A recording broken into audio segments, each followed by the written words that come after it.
kodwa bona umpostoli ogadisona ukhona umpostoli ogadisona babumbatha ngezomunye lapha kuma comment athi musu nawe uyenzile ordination ubagcoba abantu ngcoba abantu abafundisi angikwenzi lokho angiyona mina ngigule ekhanda la angiguli mina ngigcoba mina ukhona abanye bakulwa ngogcoba omunye umama kuthiwa ngimenza umpostoli ngavele ngashifta ngathi wangena omunye umama onjengaye wangigcoba mina ngendawo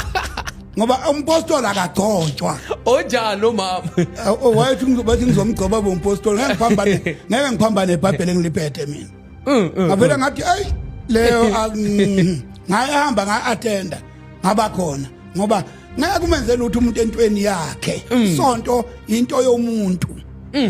so lo muntu loyo wenza into ayithandayo enza opopayi bakhe ababiza ngabafundisi abagqokiswa khorolo mawuthi uyabheka iBhayibheli alikhuluma lutho ngokhorolo hayi bomfundisi alikho nje ivese ikhorolo mpostoli uthi khorolo kwenze njani nelethi khola nje alikho ibafanele kangaka abafundisi ya baswenka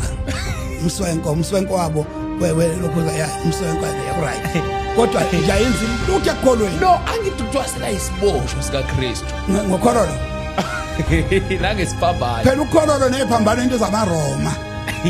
akuzona zamaKristu hayi wantu ngena nje eketangweni wagexa iketangwe entanyeni waba nosiphambano then siyasibona iRoma elibiza umKristu shukuthi lutho amakholwa la kusona amaKristu wena wakubona iBhayibheli lithi ufaka iketangwe entanyeni wakwalize iBhayibheli lithi faka ukhorolo isiboshwa sika Kristu isiboshwa sika Kristu usho bona phela bekhohlisana amaringi covenant kaNkuluNkulu nomoya engcwele iringi